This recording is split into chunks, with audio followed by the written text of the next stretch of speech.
আমি আব্দুল। লোকে আমারে আব্দুল মাঝি কইয়া ডাকে। রাইতের বেলা জ্যোৎস্নার আলোয় মাছ ধরতে আমার খুবই ভালো লাগে। যদিও আজ জ্যোৎস্না নাই, আজ অমাবস্যার রাত। অমাবস্যার রাইতে নদীতে খুব একটা জেলের দেখা পাওয়া যায় না। আমাগো গ্রামের জেলেরা অমাবস্যার রাইতে নদীতে আইতে যায় না। আমার আবার অত ভয় লাগে না। এই বিরাট নদী, ও নদী রে, তুই ভাঙলি আমার ঘর। তোর কিনারায় থাকতাম বসে, তুই করলি আমায় পর।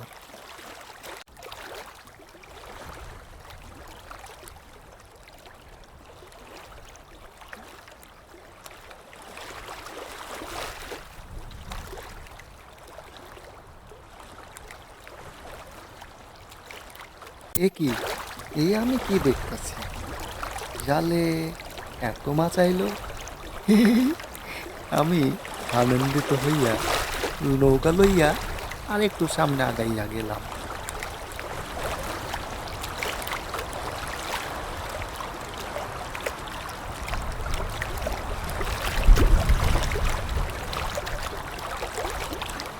এইবার দেখি আগের চাইতে অনেক বেশি মাছ আমার জালে ধরা পড়ছে।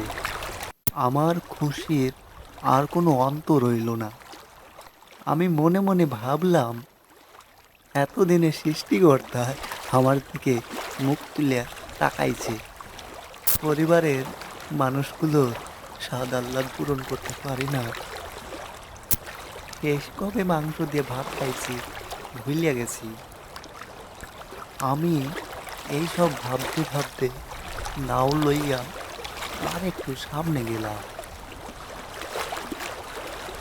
আগের চাইতে অনেক বেশি মাছ ধরা পড়ল। আমার খুশিতে চোখ কপালে উঠে গেল। আমি বহু বছর এই নদীতে মাছ ধরছি। নদীর এই দিকটায় কখনো আসা হয় নাই। আসা হইলে নিশ্চয় এই মাছের খনির সন্ধান আমার জানা থাকতো। মাছ ধরতে ধরতে আমি যে নদীর কোন দিকে আইসা পড়ছি সেই দিকে আমার হুঁশ নাই। অমাবস্যা অমাবস্যার অন্ধকারে আশেপাশের পরিবেশটা খুব একটা পরিষ্কার দেখা যাইতেছে না। হঠাৎই আমি সামনের দিকে চাইয়া দেখি, আমার সামনে আমার সামনে একটা বিশাল চর। চর এলাকাতে যে এত মাছ পাওয়া যায় এটা তো আমার আগে জানা ছিল না। ছোট থাইকা শুই না বড় হয়েছি, চর এলাকার আশেপাশে মাছ পাওয়া যায় না। আমি আবারও নদীতে জাল ফেললাম।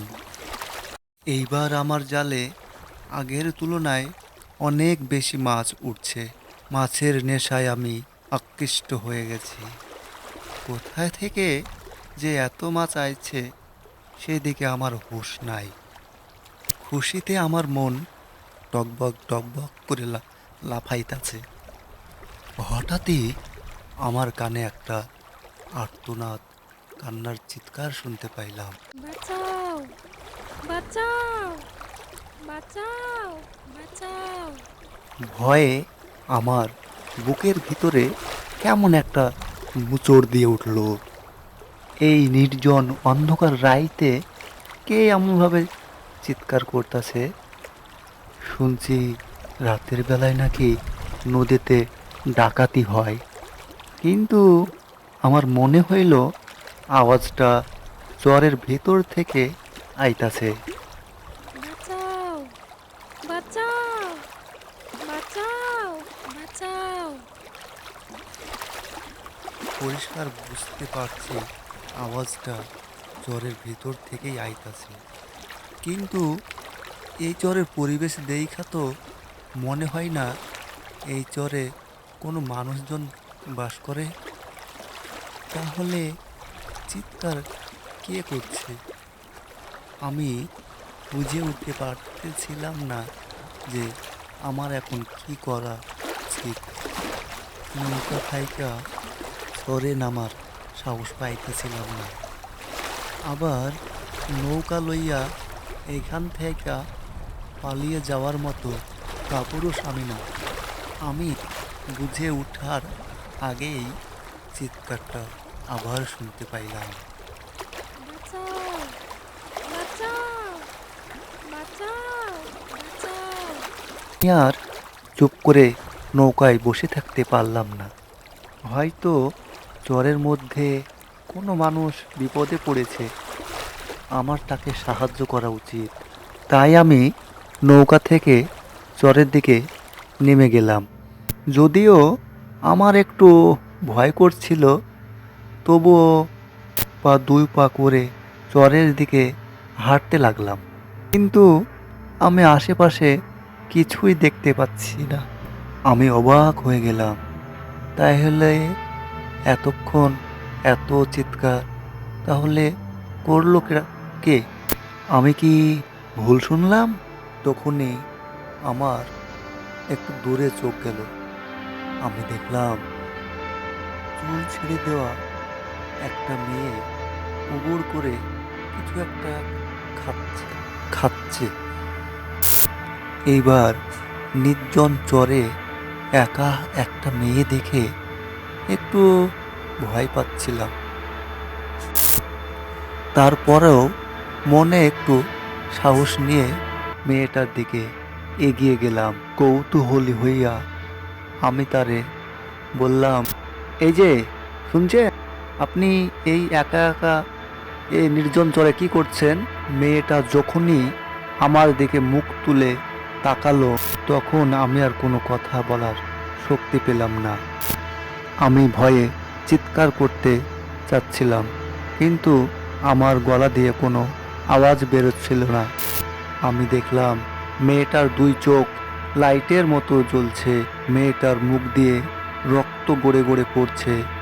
মেয়েটার হাতের আঙ্গুলে মানুষের মাংস লেগে আছে, আর মেয়েটার সামনে একটা মৃত লাশ পড়ে আছে।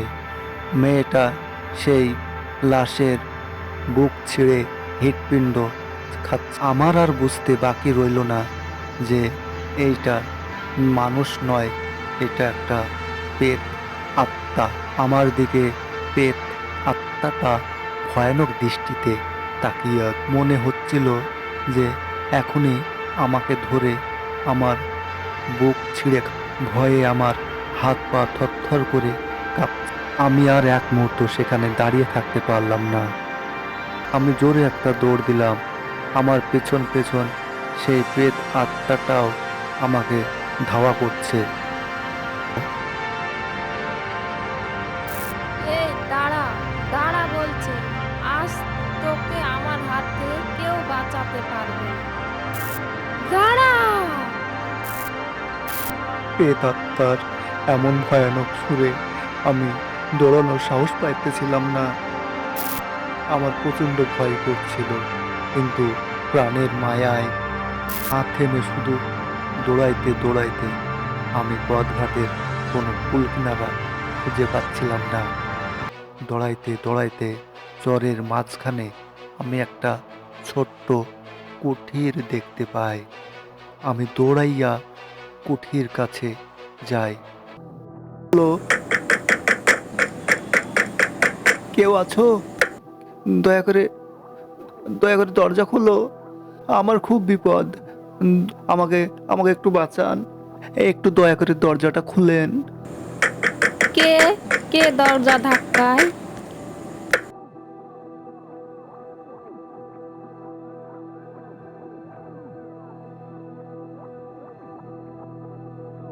কে কে আপনি?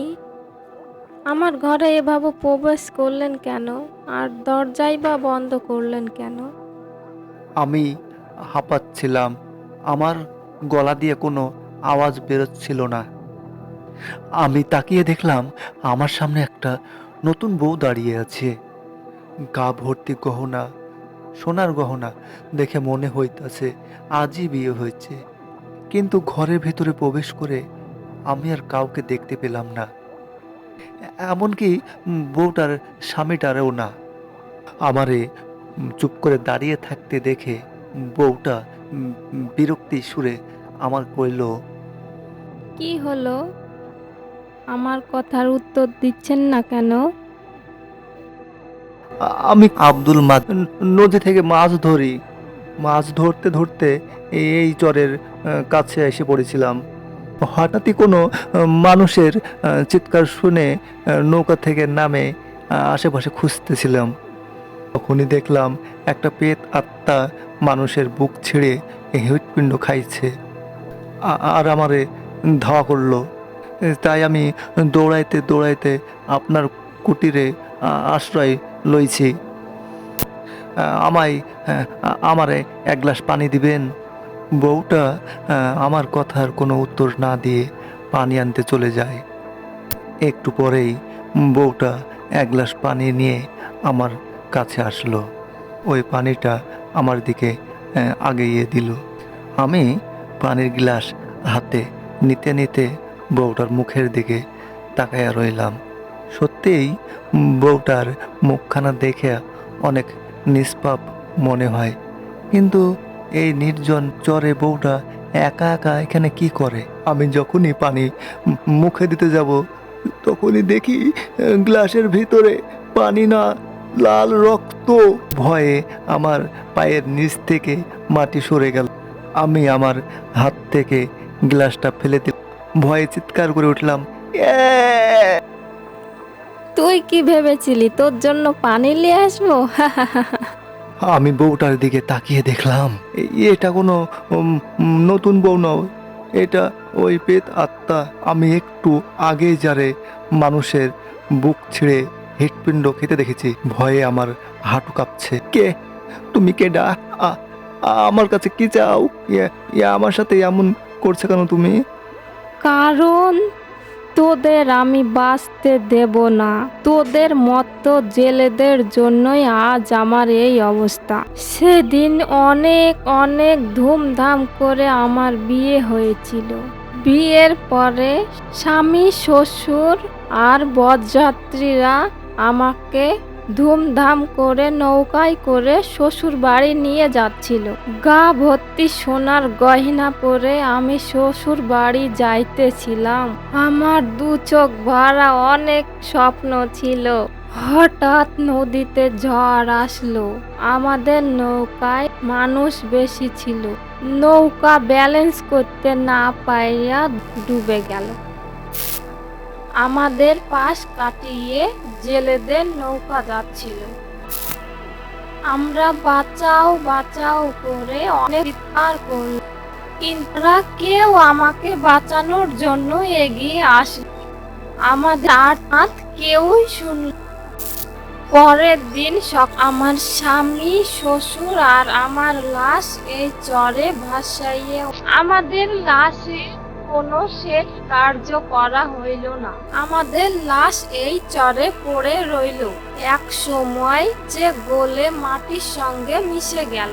তারপর থেকে তোদের মতো জেলেদেরকে আমি কখনোই ক্ষমা করব না। তোদের পেলেই তোদের বুক ছিঁড়ে খায়। আজ তোকে আমার হাত থেকে কেউ বাঁচাতে পারবে না।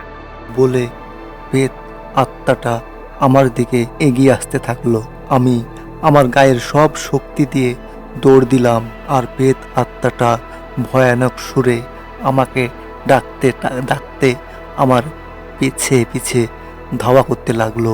এই দাঁড়া দাঁড়া বলছি, আজ তোকে আমার হাত থেকে কেউ বাঁচাতে পারবে না। দাঁড়া! আমি একবারের জন্যও পিছনে ফিরে তাকালাম না। প্রাণের মায়ায় ভয়ে শুধু দৌড়াইতে থাকলাম। একটু পরেই আজান শুনতে পেলাম। আল্লাহু আকবার,